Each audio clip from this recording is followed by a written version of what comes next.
अस्सलाम वालेकुम। हम लास्ट वीडियो में हमने डिस्कस किया कि वर्टिकल एनालिसिस फाइनेंशियल स्टेटमेंट्स के क्या होते हैं, और उसमें हमने इनकम स्टेटमेंट को किया। और इनकम स्टेटमेंट में हमने कहा कि each items of this is also a common size, it's also called a common size, vertical is also called a common size statement. Only the figures are percentages are shown on the income statement or balance sheet to show the each item is expressed as a percentage of a base amount. जैसे वहाँ पे base amount net sales, यहाँ पे base amount दो हैं. Assets की base amount जो है वो, क्योंकि आपने इक्वेशन पढ़ी है कि asset is equal to liabilities plus capital, तो बैलेंस शीट वही चीज़ है. तो बैलेंस शीट में जब आप आएंगे तो उसमें एसेट्स जो है उसका टोटल एक बेस होगा, और हमें बताएगा कि वो टोटल जो है हमारे करंट एसेट्स टोटल एसेट्स का कितने परसेंट हैं, हमारे अपना non current assets net after accounted depreciation net assets का कितने परसेंट है, टोटल एसेट्स का कितने परसेंट है. Similarly liabilities and capital, liabilities and equity हम प्लस करके एक अमाउंट रखेंगे, वो बेस होगी इसकी. उस बेस को हम लेंगे और उस बेस से हम फिर ईच आइटम को बनाएंगे. इसका मतलब ये है कि वही फार्मूला जो मैंने आपको लास्ट इनकम स्टेटमेंट में दिया था वो ये है कि परसेंटेज निकालने का तरीका क्या है, वो है रेलिवेंट अमाउंट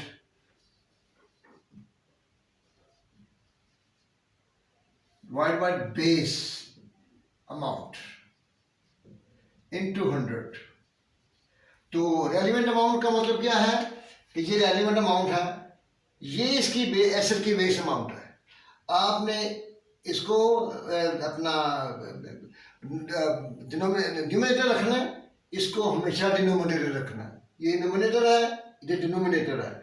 इस तरह आपको इस तरह करेंगे, आपके कैलकुलेटर में इसकी गुंजाइश होती है कि वो आपको बिल्कुल एक ही दफ़ा इसका दे देता है. तो मल्टीप्लाई 100 करेंगे तो ये परसेंटेज आती है. इसी तरह ये लायबिलिटीज है और इक्विटी है, इनका बेस जो है वो टोटल है 1835. इसका भी 1835 है, इसका भी 1835 है. इसमें क्या होगा कि टोटल एसेट्स एंड लायबिलिटीज का करंट लायबिलिटीज कितने परसेंट है, 18.8%. सिमिलरली लॉन्ग टर्म का कितने परसेंट है, और ये हमें इसके बाद हम इसके जाते हैं 2012 में, क्योंकि हमारी जो IFRS है वो कहते हैं कि आपके स्टेटमेंट जो है कम से कम 1 साल पहले होने चाहिए. मेन से जो प्रॉफिट लॉस अकाउंट है, बैलेंस शीट है, और कंपेटिव होने चाहिए, ताकि हमें पता चले last year what was the figure and what was the percentage.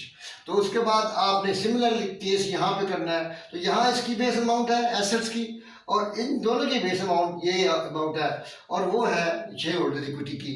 और आप ये देख रहे हैं कि यहाँ पे करंट एसेट्स 55% है, यहाँ पे last year 59% of total assets था. इसका मतलब ये है कि आप देखेंगे इसको एनालिसिस करके कि हमारी जो ये स्टेटमेंट है इसकी परसेंटेज वाइज देखने में हमें क्या मिलता है, और हमें करंट एसेट्स कितने होने चाहिए, टोटल एसेट्स कितने होने चाहिए, total current assets, non current assets, total assets कितना होना चाहिए, हमारी ऑपरेशन पे डिपेंड करता है. It is the part of management to see the analysis and they should take decision for future planning. तो इस तरीके से हमारा ये जो है वर्टिकल का ये हमने मुकम्मल कर लिया है. अब एक रह गया यानी इसके बाद 3 थे एनालिसिस, हॉरिजॉन्टल, वर्टिकल, और अब रेशियो एनालिसिस है. रेशियो एनालिसिस बहुत इंपॉर्टेंट है और इसके बारे में काफ़ी क्वेश्चन होते हैं. रेशियो एनालिसिस हम अपने नेक्स्ट वीडियो में देंगे. इस वीडियो को आप मुकम्मल समझें और आप इसको बिल्कुल बेसिक जो समझने वाली बात है, इसका फार्मूला है, फार्मूले को हमेशा याद रखें. इसमें आपको एक दफ़ा फार्मूला अगर समझ आ गई तो इसका मतलब ये है कि आपका ये तमाम जो है इसमें आपने सही कर लिया है. आपको कोई कमी महसूस हो कमेंट्स दें, कमेंट्स में आपको जवाब मिलेगा इंशाल्लाह.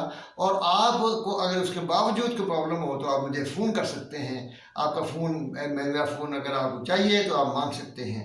इसलिए आप अब हम नेक्स्ट वीडियो है उसमें हम रेशियो एनालिसिस पे आएंगे, विच इज़ वेरी इंपॉर्टेंट. और आज की वीडियो यहाँ ख़त्म होती है.